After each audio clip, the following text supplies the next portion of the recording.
Warning, this video may contain foul language, crude humor, and is meant for an adult audience. Please be advised. Hello and welcome to another edition of War Journal Toys. I am Jason, your toy vigilante, here to be your forward observer in your toy hunting missions. Let's debrief. So today we're looking at Masters of the Universe, Masterverse Revelation, Trapjaw.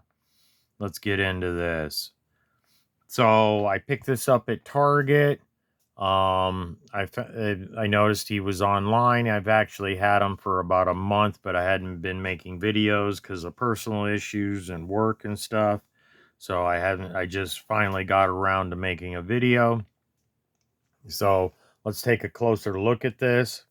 We'll get him out of the way so my focus isn't pissing me off and irritating you guys.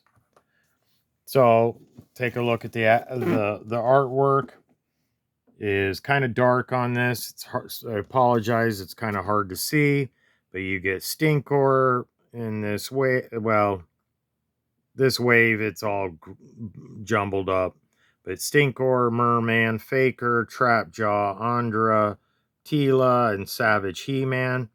I'm missing Andra, which I'm probably not going to get. She's peg warming, but I'm looking for Tila, so when she has when she comes out, or I can get her for a decent price, because on eBay she's like $45 a piece. I'm not interested in paying that. I'll wait for a little while. She'll come around. Be warned, guys, you should have a little patience on some of these, because most of the time these guys are peg warming at Walmarts and Targets. So there's the artwork on the side, the typical Masterverse front, no big deal. As you can see, I left the dress, or the whatever you want to call that thing, in there, because I'm not putting a dress or whatever it is on my toys. So it's nothing against people that want to wear dresses. Go for it. But my toys aren't going to be wearing the dresses. So I'm going to put that aside. So first things first, you get the open hand with him. It is articulated. Be warned, guys, because sometimes that can be stiff, like this particular one. If you play with it too hard, it'll probably break. It comes with this other piece that goes over. You got to pop his head off, and this slips over his body. I'm not going to display this with him, because this goes over the head, and then this is supposed to wrap around the action figure to snap this together in the back. It's actually very difficult to snap the piece on the peg, so I'm not even going to bother, because I'm not going to display it that way.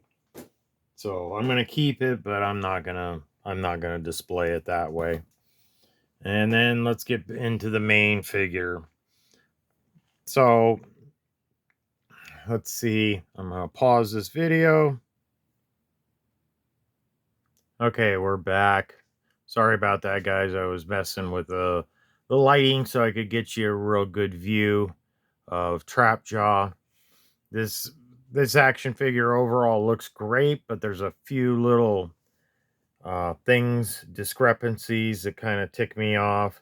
The little first thing, and I'm sure you've seen it in other reviews, is the tongue sticking out. He's not supposed to have a bottom jaw. That's the whole point of the fucking Trapjaw part. So when I display him, it's probably going to be like that, so you don't see the tongue. But his face overall looks pretty good. His eyes, see if I can get a close-up on his eyes there. They're pretty good. The paint job isn't the best. This part does not come off if you were to pull his arm off. See, this is why I don't like using the light ring, because me and my damn hands and arms bouncing it around. But you get 3 different arm pieces. You get this gun-looking spear thing. You get this hook thing, and then you get this looks like some kind of a blade, scissor cutting type apparatus. But you get the traditional trap jaw look, blue body, green highlights on his armor with the black. He has the typical Revelation articulation. I'm not going to go through it. One of the other annoying things is hooking these things on his belt. Is one, the hole is kind of small, and the way they put this hook on here, they kind of put it in a dumb spot. They should have put it where, instead of here, they should have put it on the back, so when it's sat on the action figure, it hangs like this and not like this, because this part just runs into the body. Same thing with the hook here. They should have put it on the back side, so when it was hooked, it would hook like so. Get my fat fingers out of the way. So it's be hooked like this or like this, and not the hook against the body, because it doesn't fit up against it really well. This skull looks really great on this belt, but I will tell you that it is really tight to put on. They didn't make it quite big enough to wrap around the green that's molded into the belt that's there. You can pop that off. I'll give you a closer look at that skull. If this will focus good. Come on. Yeah, see what my camera likes to do is focus on other fucking things. So